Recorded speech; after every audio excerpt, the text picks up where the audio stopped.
Bonsoir chers téléspectateurs, vous ne vous êtes pas trompés, vous êtes bel et bien sur iCanal Télé, votre chaîne d'information, d'analyse et de formation, éducation et que sais-je encore. Comme vous le remarquez déjà avec notre titre de ce soir, nous nous sommes décidés de frapper, de rester dans l'actualité qui est en vue, le difficile, je dirais, comme déjà d'ailleurs le titre le dit, le difficile tête-à-tête Fachi Fayulu qui est en vue.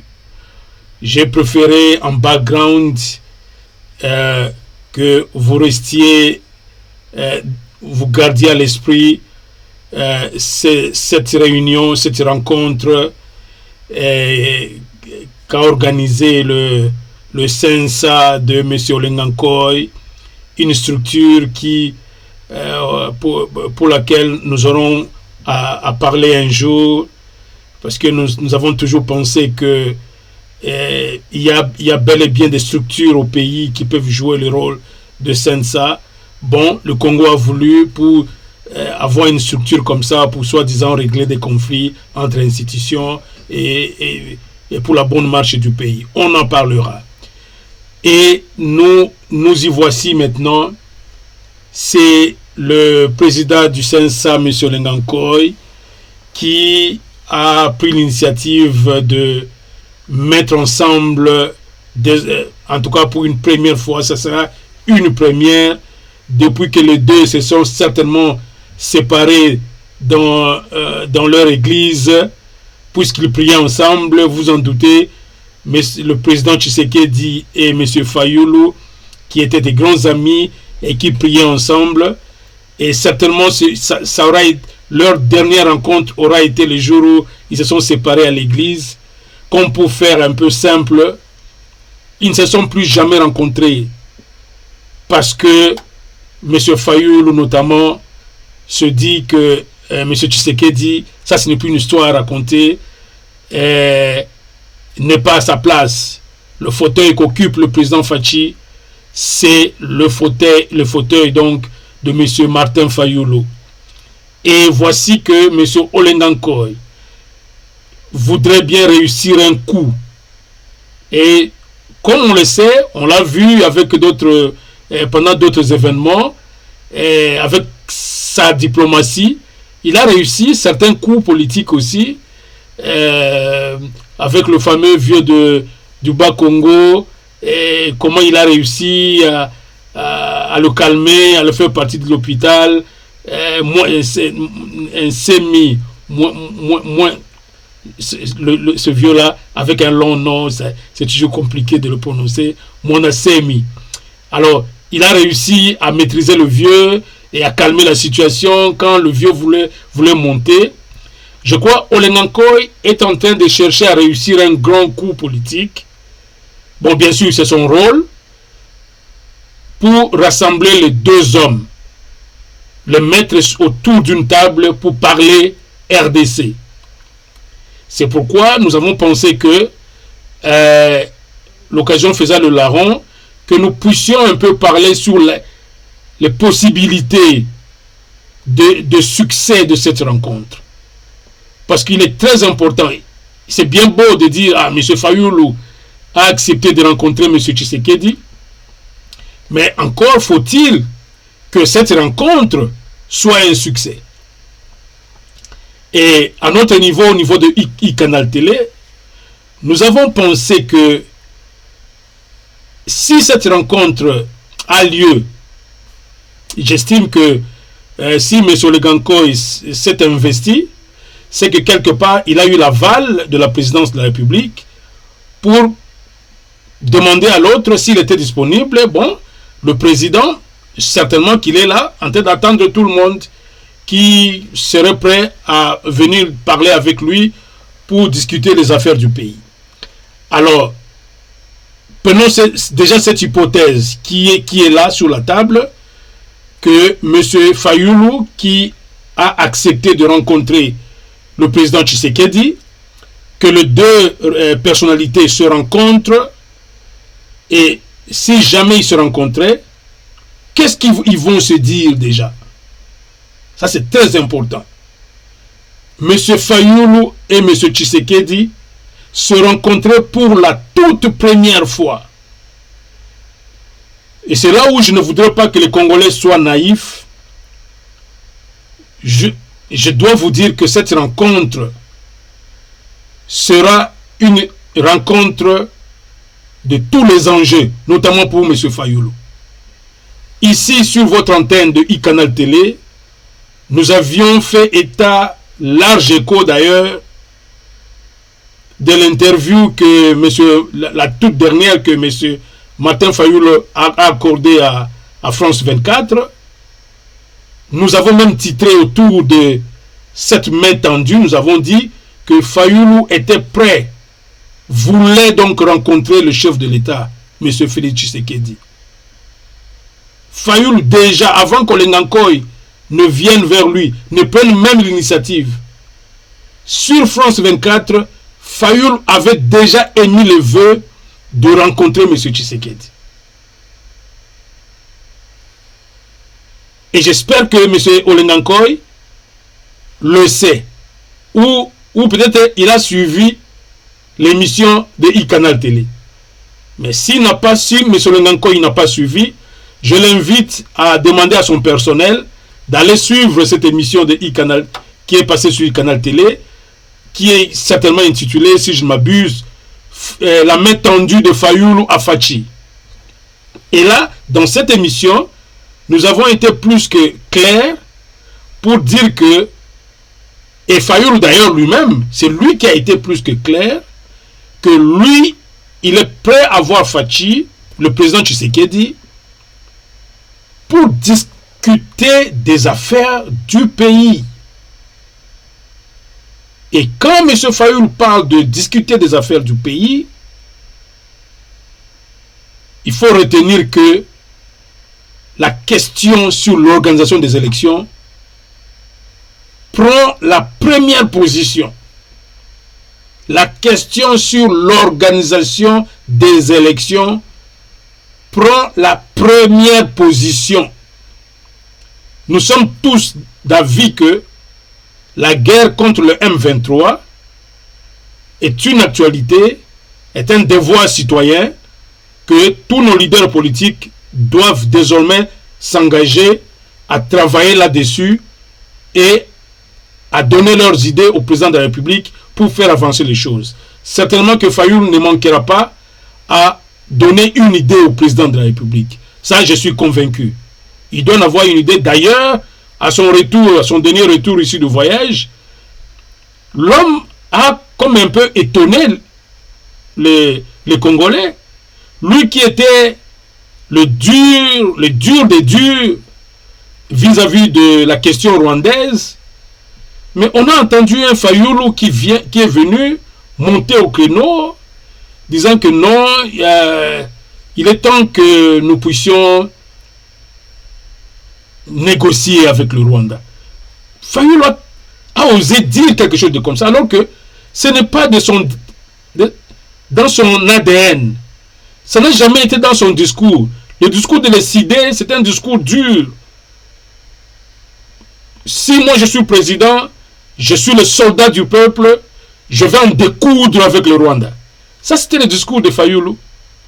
Soldat du peuple, et le seul langage que le soldat parle, c'est le langage des armes.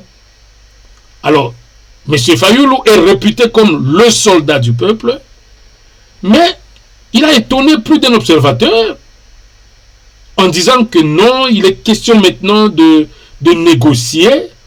Oh, mais là quand même, c'était comme un cheveu dans la soupe. Négocier avec Kagame, c'est-à-dire avec le M23, M. Fayulu, ça c'est des points d'interrogation. Cela n'est pas l'objet de cette émission, mais seulement nous avons tenu d'abord à faire remarquer ce volte-face de M. Martin Fayulu face à l'agression rwandaise. L'homme a semblé mettre de l'eau dans son vin. Au moins là, c'est un point.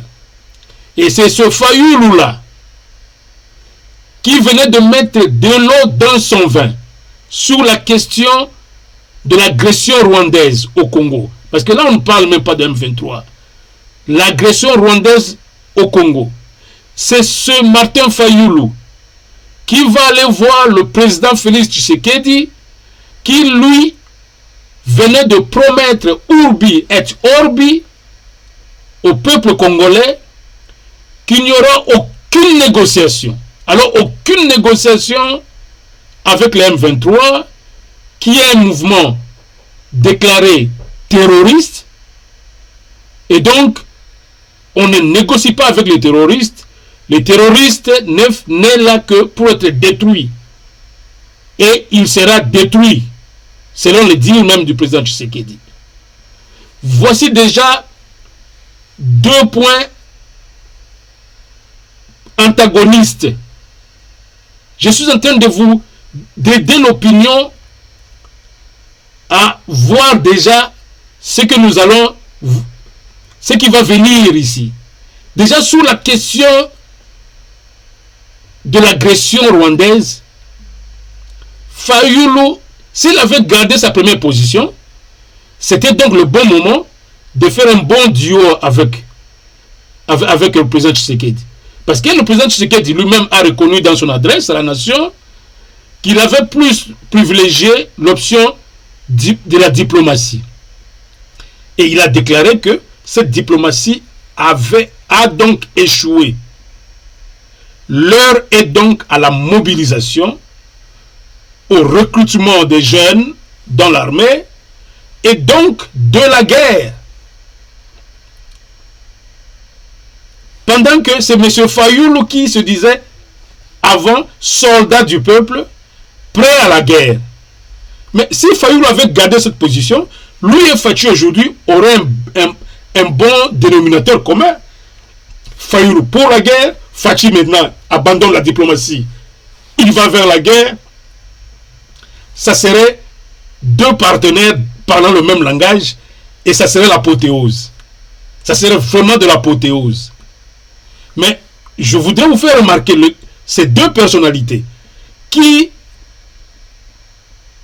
d'ici là, pourraient se rencontrer, ont déjà des divergences graves sur l'approche qu'il faut donner à la problématique entre nous et le Rwanda.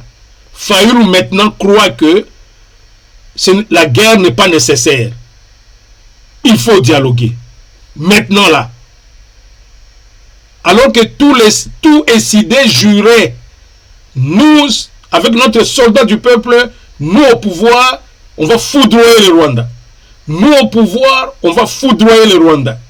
Alors que Fachi disait non, écoutez, mon frère Kagame, combien de fois M. Fayulu n'a pas accusé Tshisekedi d'être le frère de Kagame. Le frère de Kagame. Maintenant que M. Tshisekedi vient de démontrer à Fayulu que Kagame n'a jamais été son frère, Kagame, il est président du Rwanda, et Tshisekedi est président du Congo, et que c'était toujours 2 chefs d'État qui travaillaient pour l'intérêt de chaque État respectif.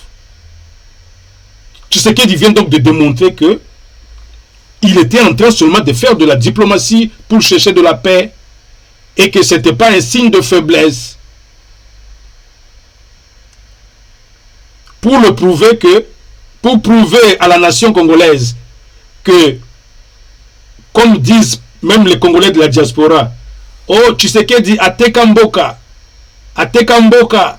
na mukondine à Rwanda. Mais Fachi venait de prouver au monde, et à tous les Congolais, que ateka Congo te et pas Kagame.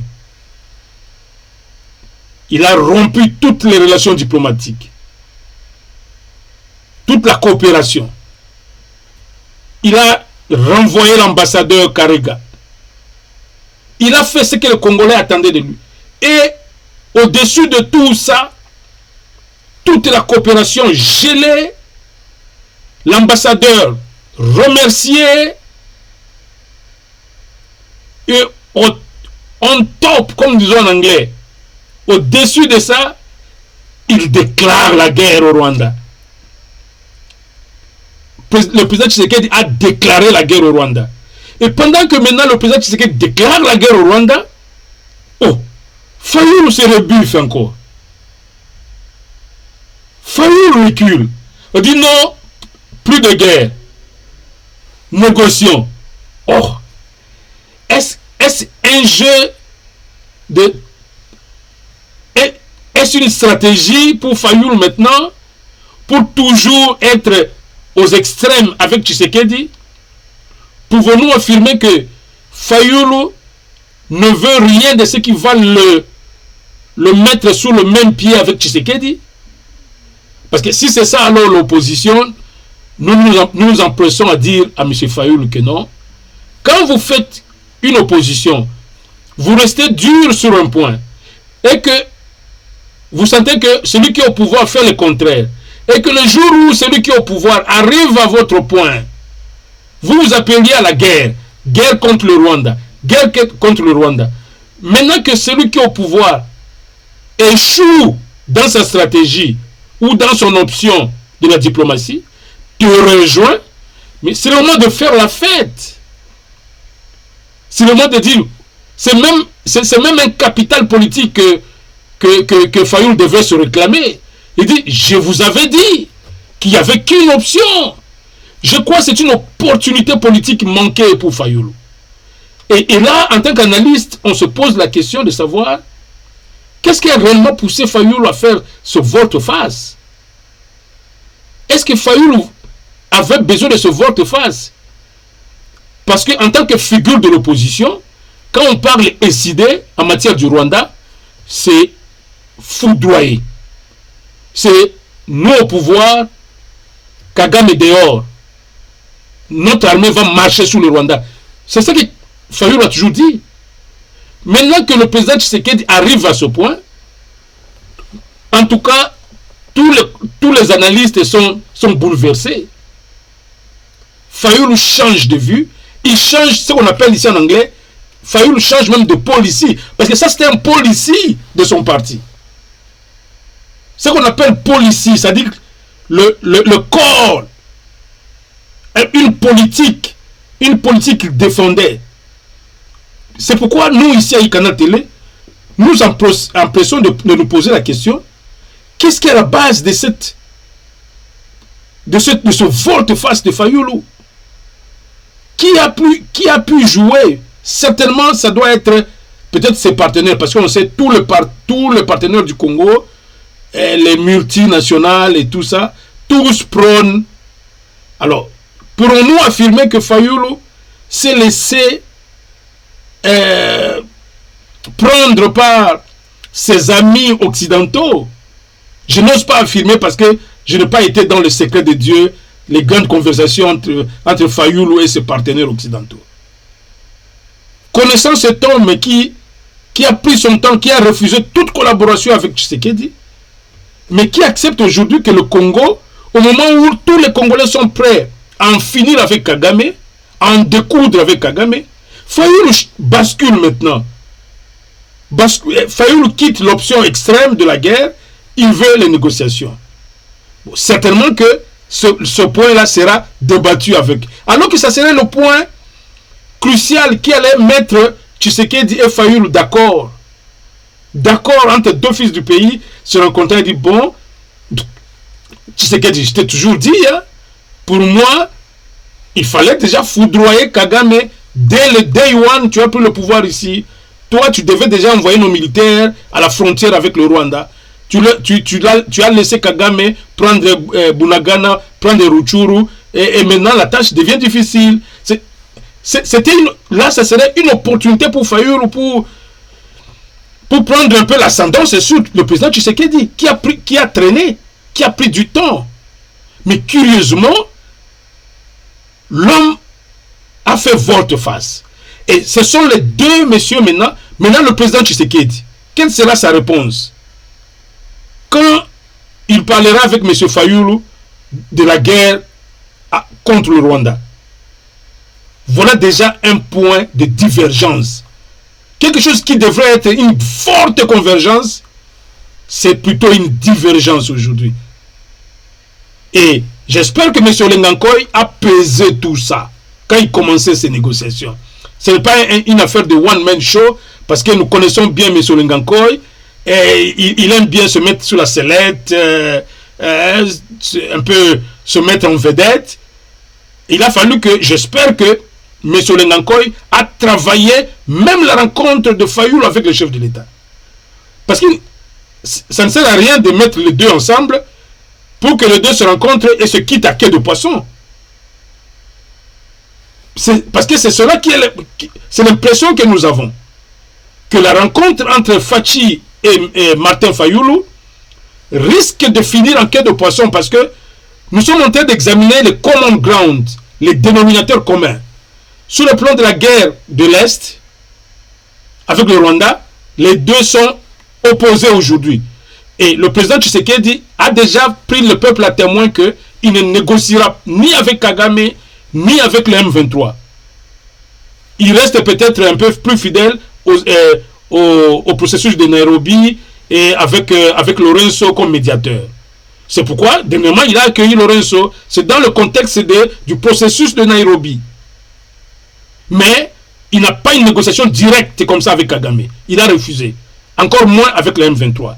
Ça, c'est l'un des plus grands points de divergence, qui serait un point qui allait unir les deux leaders congolais. Maintenant, quand je fais allusion à l'interview de Fayoulou, de M. Fayoulou à France 24, là, M. Fayoulou s'était étendu sur l'organisation des élections. Et il a dit, je suis prêt à rencontrer M. Tshisekedi pour qu'on se parle, parce que ce n'est pas cette CNI qu'il a mise en place, et où d'ailleurs, laquelle CNI, où on retrouve aucun membre de l'ECD. Vous voyez Fayoulou aller aux élections avec une CNI où il n'y a aucun membre de l'ECD dedans. Fayoulou va donc poser ce problème pendant cette rencontre. Fayoulou va poser le problème d'un chambardement total, d'une reprise à zéro du compteur. Le compteur de la CNI devrait être remis à zéro. Est-ce que vous voyez le président Tshisekedi sur cette question aussi stratégique pour lui, de revenir à cette question de la CNI? Et c'est là où je dis à Olengankoy, est-ce qu'il a eu le temps de préparer cette rencontre? Moi, je vois dans cette salle, les intercelles seront en l'air. Et j'entrevois déjà un monsieur Fayoulou à la sortie de cette audience qu'il lui accorderait. Parce que ce n'est pas encore sûr si Fachi... Parce que d'ailleurs, moi, si j'étais conseiller de communication de Fachi, je ne conseillerais pas Fachi à rencontrer Fayoulou. Parce que Fayoulou va coincer Fachi au niveau où... Parce que dans tous les points, dans les différents points, les deux sont diamétralement opposés. Sur la guerre au Rwanda, Fayoulou vient de prendre une position contraire, opposée. Sur l'organisation des élections, qui est l'un des points clés de Fayoulou, Fayoulou est clair. La CNI actuelle, la loi électorale actuelle, tout ça doit être revu. Il a dit que ce pays n'appartient pas au seul Tshisekedi, Chilombo. Ce pays appartient à tous les Congolais. Et Fayoulou se dit l'un des Congolais qui a une forte représentativité de la population. Donc l'opposant en chef, rien ne peut donc se faire. Surtout pour un tournant aussi décisif de notre pays au travers des élections. Quelque chose de comme ça peut se faire sans la participation de Fayoulou et de ses hommes. Je crois que nous pensons que à ce niveau-là, Fayoulou aura droit comme citoyen congolais, comme opposant en chef du régime de Tshisekedi, de réclamer la remise de tout ce que Fachi a fait autour des élections. Parce que Fayulu veut aussi avoir la maîtrise de la CENI au même titre que Fachi. Vous voyez, je n'ai cité que les deux points qui certainement vont mettre les deux personnalités en débandade, je dirais. Parce que je ne vois pas comment M. Fayulu sortira de cette réunion avec Tshisekedi avec un grand sourire aux lèvres. Je ne le vois pas en tant qu'analyste. Parce que je ne vois pas M. Tshisekedi céder. Ou il peut faire quelques petites concessions, mais je ne vois pas Fayulu accepter de petites concessions. Fayulu est là pour arracher quelque chose d'intéressant parce que c'est sa carrière politique qui est en jeu. Si Fayulu n'est pas élu aux prochaines élections et que c'est M. Tshisekedi qui est réélu, mais Fayulu sera parti encore pour 5 ans de chômage. Donc c'est une question vitale pour M. Fayulu. Pendant qu'il se dit que c'est lui l'homme le plus populaire, c'est lui le président élu, et les urnes l'intéressent. Les urnes intéressent Fayulu. Il aime les urnes. Parce qu'il dit il est soldat du peuple, il est l'homme du peuple. Allons seulement aux urnes dans des conditions normales, je bats tous les leaders congolais. Ça c'est Fayulu. Il dit dans des conditions normales au Congo, moi je bats tous les leaders congolais. Alors, pour les battre, je dois me rassurer que cette CENI est réellement indépendante. Et la notion de l'indépendance maintenant dépend selon qu'on est Fachi ou selon qu'on est Fayulu. Fayulu a sa conception de l'indépendance. C'est une CENI sans Kadima, sans cette loi électorale qu'on a votée au Parlement de Mbosso et de Bahati. Lui dit non. Ça c'est blaguer avec les Congolais. Ça c'est prendre les Congolais en otage. Ça c'est le mot de Fayulu. Ça c'est prendre les Congolais en otage. Donc, je voudrais, en tant qu'analyste, ce soir on a voulu seulement anticiper sur ce choc frontal. Et nous en tant que médias, nous attendons cette rencontre au sommet entre M. Fayulu, parce que le président Tshisekedi avait rencontré Kabila, donc Kabila, comme on dit, tombé. Je crois Katumbi aussi, oui, lors des consultations, il a rencontré Katumbi, tombé. Je ne sais pas s'il avait rencontré Matata, je ne sais pas. Mais le seul opposant que M. Tshisekedi n'a jamais rencontré, c'est M. Fayulu. Donc ça serait un véritable choc frontal. Ça serait un peu à l'image de Mobutu Etienne Tshisekedi à l'Ansele. Nous risquons d'assister à cette scène-là où M. Etienne Tshisekedi qui sort du palais présidentiel et on lui tend un micro et l'homme se déchaîne contre l'homme qui vient de le recevoir avec ces irresponsables, les collaborateurs de Mobutu, des irresponsables et que Mobutu restait consulté et tout et tout. Et je suis sûr que Fayulu va jouer cette carte-là pour dire que ce pays, je crois que l'interview à la sortie de l'audience avec M. Tshisekedi, l'interview de Fayulu sera incendiaire.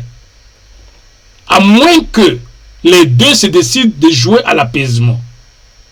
Mais, tel que les choses se présentent, M. Fayulu et M. Tshisekedi ne se mettront pas d'accord sur l'option à prendre sur la guerre du Rwanda, sur la guerre contre le Rwanda, parce que pour Fachi maintenant, la mobilisation est lancée, l'option militaire est lancée, c'est parti, et même l'Assemblée nationale a voté qu'on ne peut plus négocier avec les M23.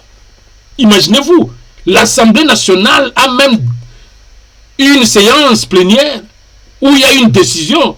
Donc ce n'est pas le président qui va encore contredire l'Assemblée nationale. Donc M. Fayulu s'est mis un peu en porte-à-faux avec l'option de pro-négociation maintenant. pro-négociation risque de ne pas marcher dans ce tête-à-tête avec Fachi. Deuxième grand point, ça sera l'organisation des élections. Je ne suis pas sûr que le président Tshisekedi fera beaucoup de concessions parce que les enjeux sur les élections sont énormes. Énormes, à la fois pour Fayulu que pour le président Fachi. Donc la CENI bouge pas à ma CENI. Comme qui dirait Fachi, bouge pas à ma CENI. Alors, si tel est le cas, c'est parti pour un choc frontal, hein, à un niveau qu'on ne saura pas maîtriser. Et c'est là où nous disons que la crise politique au Congo, parfois, il faut d'autres choses. C'est pourquoi je me demande si Olenga Nkoy, je posais la question, si Olenga Nkoy a préparé cette rencontre. Parce que je n'ai pas trop confiance à Olenga Nkoy. Olenga Nkoy est tellement folklorique que lui, il est plus dans la médiatisation qu'on voit là. Olenga Nkoy, depuis que je le connais, il est plus dans la médiatisation, il aime le folklore. Surtout quand il parle son lingala de Katakokombe là. C'est le folklore qu'il aime. Mais ici, c'est pas le folklore. Tu organises une rencontre des loups. Mais au risque de perdre l'un d'eux. C'est le conseil que je donne à Olenga Nkoy. Tu organises une rencontre des loups, prépare la rencontre. Même l'ordre du jour. C'est là où dans la perspective, par exemple, du président Tshisekedi, j'ai dit tout à l'heure que si j'étais son conseiller en communication, soit j'encourage la rencontre, parce qu'il faut donner le signe que le président est ouvert, j'encourage la rencontre, mais je limite l'ordre du jour. Je limite l'ordre du jour à la limite à la question de la guerre. Il dit, bon, M. Fayulu, maintenant le président lui envoie une invitation officielle. Il dit, bon, tu es invité tel jour, viens à la présidence, une rencontre au sommet avec moi et tout. On va parler seulement guerre avec le Rwanda. L'option à prendre. Mais si le président de la République fait une erreur d'ouvrir une brèche à Fayulu pour que Fayulu fasse un tête-à-tête ouvert avec lui, sans préciser l'ordre du jour, ça sera un chaos. Ça sera un chaos que iCanal Télé prédit déjà. Donc je ne voudrais pas être long. Ça, c'est en presse écrite, on parlerait d'avant-papier. On appelle ça avant-papier. Donc un avant-article, tu vois, l'événement va avoir lieu, mais les journalistes souvent font un avant-article comme pour préparer l'opinion sur la rencontre qui va être faite. Ça, il faut être professionnel des médias pour faire ces choses. Et comme on est habitué, moi j'ai plus fait la presse écrite, à écrire des avant-papiers. Ah, Fayulu et Tshisekedi vont se rencontrer. Ah bon, il faut supputer, comme les journalistes supputent. Ça, c'est vraiment une émission de supputation. Qu'est-ce qu'ils vont se dire? Quelle probabilité de succès il y a? Et moi j'ai dit probabilité de succès zéro. Probabilité de succès zéro.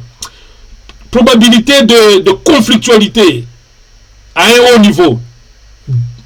Pratiquement au maximum. Au maximum. La probabilité de la conflictualité encore entre Fayulu et Tshisekedi, c'est au maximum. Alors, si tel est le cas, moi, conseiller du président, soit j'ai dit, président, ce n'est pas le moment, ne le rencontre pas.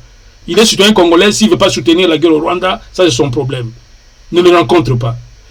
Mais si tu le rencontres, limite-le.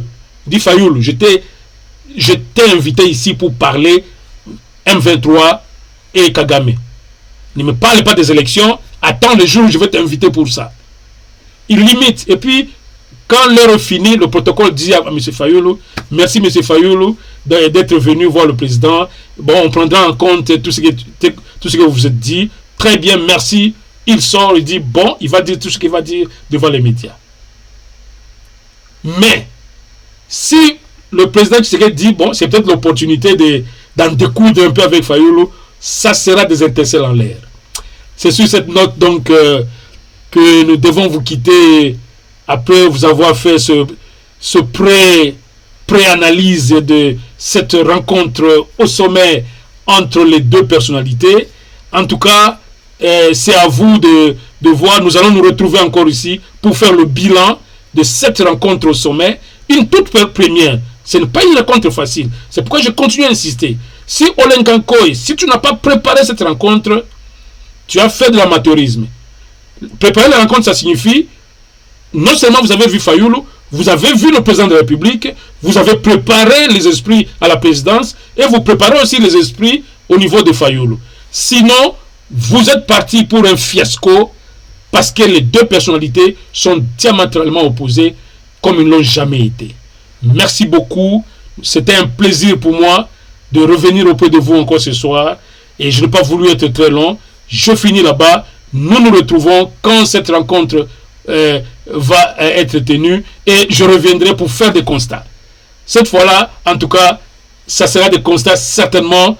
Je souhaite que ce soit de bons constats. Mais j'ai fait un peu, on dirait en termes d'église, prophétie. Mais je ne voudrais pas que ces prophéties se réalisent. S'ils peuvent faire la paix, ça serait une très bonne chose pour moi. Parce que c'est ce que nous souhaitons pour notre pays. Le pays traverse des moments difficiles. Il faut savoir mettre de l'eau dans son vin pour gérer les situations. Merci beaucoup et à la prochaine.